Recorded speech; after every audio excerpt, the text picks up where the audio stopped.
सैफ अली खान पर हमला करने वाले शख्स को मुंबई पुलिस ने पकड़ लिया है और उससे इस वक्त बांद्रा पुलिस स्टेशन में पूछताछ चल रही है। भले ही पुलिस जांच में जुटी है, लेकिन जो अब तक थ्योरी सामने आ रही है उस पर कई सवाल उठ रहे हैं।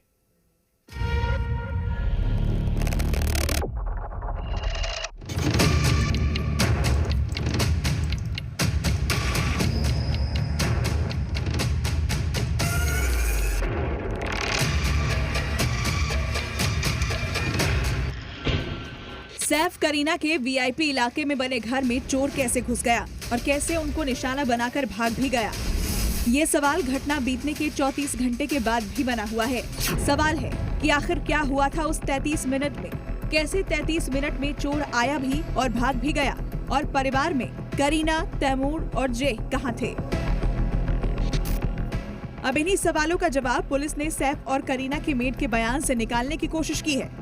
पुलिस को जो सैफ और करीना की मेड ने बताया उसमें कई सवालों के जवाब तो मिले, लेकिन उसके साथ साथ गुत्थी उलझ सी भी गई।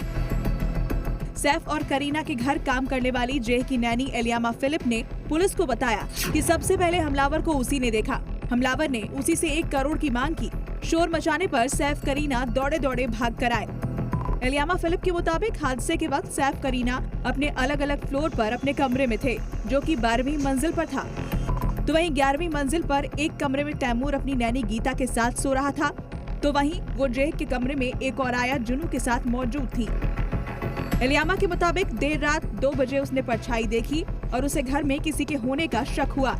पुलिस को दिए बयान में उस रात की घटना को बताते हुए सैफ की मेड ने बताया कि उन्होंने देखा कि कमरे में हमलावर मौजूद था और वो सैफ करीना के छोटे बेटे जेह के बेड के पास पहुंच गया था। तभी जब वो जेह को बचाने के लिए आगे बढ़ी, हमलावर ने उस पर चाकू से हमला कर दिया। हमलावर से जब उन्होंने पूछा कि क्या चाहिए, तब उसने 1 करोड़ की डिमांड की। मेड के मुताबिक हमलावर के हाथ में लकड़ी जैसी चीज ब्लेड था और उसे देखकर वो और उसके साथ मौजूद आया डर गईं, जिसके बाद इस कमरे में सैफ और करीना की एंट्री हुई। आगे घटना को बताते हुए एलियामा ने कहा कि कमरे में मौजूद दूसरी मेड ने सैफ करीना को बुलाया और आवाज सुनकर सैफ करीना 11वें फ्लोर पर आ गए और तभी सैफ ने हमलावर से सवाल किए और हमलावर ने सैफ पर चाकू से वार कर दिया। तभी बाकी स्टाफ भी बीच में आया और हमलावर को कमरे में बंद कर वो सभी ऊपर के फ्लोर पर भागे।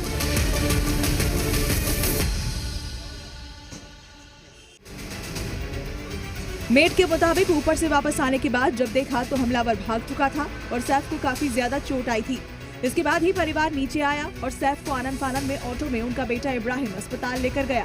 इब्राहिम इससे पहले उसी बिल्डिंग के 8वें फ्लोर पर मौजूद था।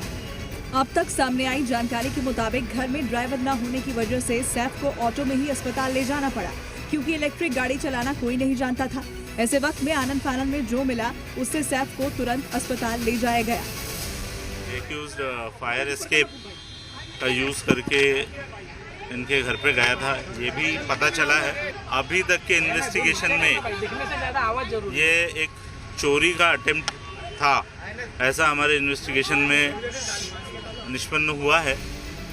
पुलिस अब इस बात की भी जांच कर रही है कि कहीं हमलावर घर में रहने वाले किसी शख्स की पहचान की मदद से तो अंदर नहीं आया था। इसी शक में पुलिस ने घर में फ्लोरिंग का काम कर रहे मजदूरों से भी पूछताछ की है, क्योंकि वो घर के अंदर आने जाने का रास्ता जानते थे।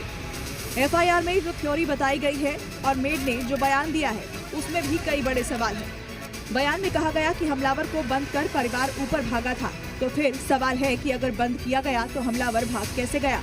दूसरा सवाल ये कि हमलावर 33 मिनट तक घर में रहा, तो क्यों एक बार भी घर में मौजूद किसी स्टाफ ने बिल्डिंग की सिक्योरिटी को नहीं बुलाया।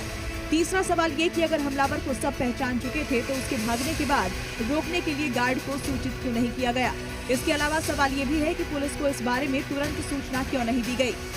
इन सवालों के जवाब अब भी अधूरे हैं और जो कहानी सामने आ रही है वो इतनी सीधी नहीं है जितनी की बताई जा रही है, क्योंकि बिल्डिंग के अंदर दाखिल होना और आसानी से फ्लैट में घुस जाना ये बहुत बड़ी मिस्ट्री बनी हुई है।